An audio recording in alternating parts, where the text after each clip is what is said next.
Bonjour à tous et bienvenue sur boursicoté.com pour cette nouvelle analyse technique du CAC 40 en point matinal avec une configuration qui change un petit peu par rapport à ce que nous avions ces précédents jours où nous avions entassé les gaps haussiers avec donc des poursuites de mouvement.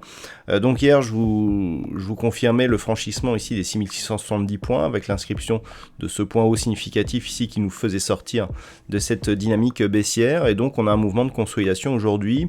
Alors sur un relent d'inquiétude concernant Evergrande, pour l'instant c'est tout à fait maîtrisé. On revient ici chercher le point haut de la séance de mercredi, ce qui va dans le sens d'un comblement du gap. Le gap n'est pas encore tout à fait comblé actuellement, mais ça devrait ne pas tarder. Pour l'instant, cela ne pose pas de problème par rapport à la sortie de la dynamique baissière telle que je vous la présentais hier soir, mais il ne faudrait pas que cette baisse ici s'intensifie trop et parvienne par exemple jusqu'à une cassure de la zone des 6608 points.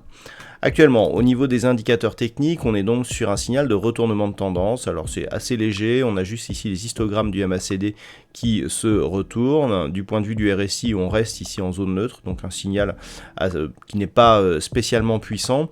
À noter tout de même que nous avons une bonne amplitude du point de vue des histogrammes du MACD. On peut avoir donc un mouvement qui continue à descendre un petit peu par rapport justement à la dynamique de ce mouvement.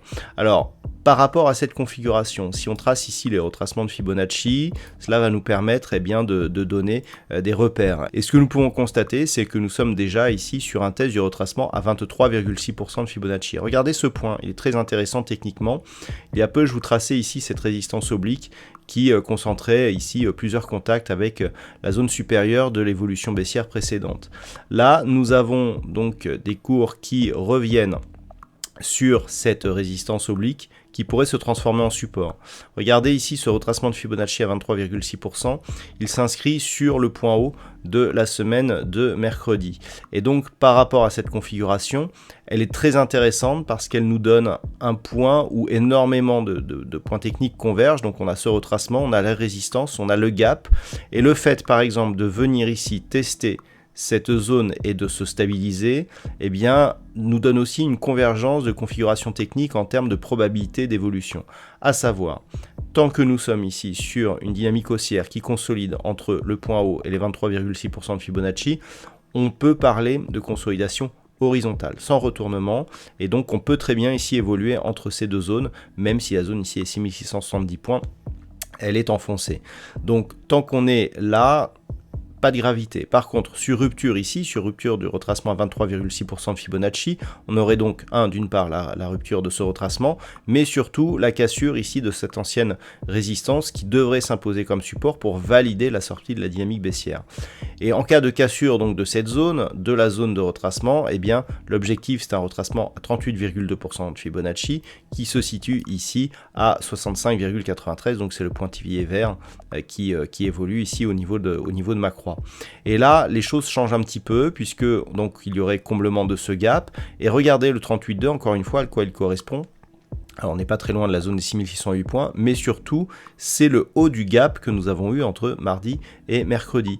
Donc là, on est dans une configuration où l'objectif serait ici, mais le dépassement de cet objectif nous donnerait une tentative de comblement ici de ce deuxième gap et surtout poursuite en direction des 50,61,8, à savoir la zone ici entre 6515 et 6554. Et là aussi, regardez, on a un 50% ici qui s'inscrit donc sur la clôture de la séance de mardi et le 61,8 sur l'ouverture de la séance de mardi. Et si on casse le 61,8, on ira combler ici ce gap. Donc là, c'est une configuration très intéressante car les Fibonacci correspondent très bien aux zones de gap qui ont été définies et à des niveaux significatifs point haut, point bas. Donc il va vraiment falloir observer ces retracements. Et donc pour aujourd'hui, on focalisera donc son attention sur la zone des 6641 points. Premier élément ici à surveiller. Un franchissement donnera donc un premier signal d'affaiblissement ici de cette dynamique avec une phase de consolidation. Je rappelle que sur un 38,2, on a une tendance qui reste haussière mais qui consolide. Il ne faudrait pas par contre casser cette zone ici, 6593, retracement à 38,2% de Fibonacci, au risque de commencer à affaiblir cette dynamique. Attention aussi, si on vient ici casser le retracement à 23,6, le signal de sortie de la dynamique dynamique baissière par rupture ici de cette résistance sera lui aussi amoindri. Voilà donc ce que l'on peut dire sur cette configuration technique matinale. D'un point de vue macroéconomique, alors la journée sera un peu moins chargée que les précédentes. À 10h, donc, nous avons le climat des affaires en Allemagne, le chiffre IFO qui sera dévoilé. Et puis cet après-midi du côté des États-Unis, alors nous avons une intervention de Jérôme Powell, donc le président de la Fed, qui devrait s'exprimer vers 16h. Et puis à 16h aussi, toujours du côté des États-Unis, nous aurons les chiffres de vente de logements neufs pour le mois d'août. Voilà donc pour cette séance. Ensuite, ce sera le week-end. Je vous souhaite donc une bonne journée et on se retrouve dès ce soir pour toutes les autres analyses techniques du site boursicoté.com.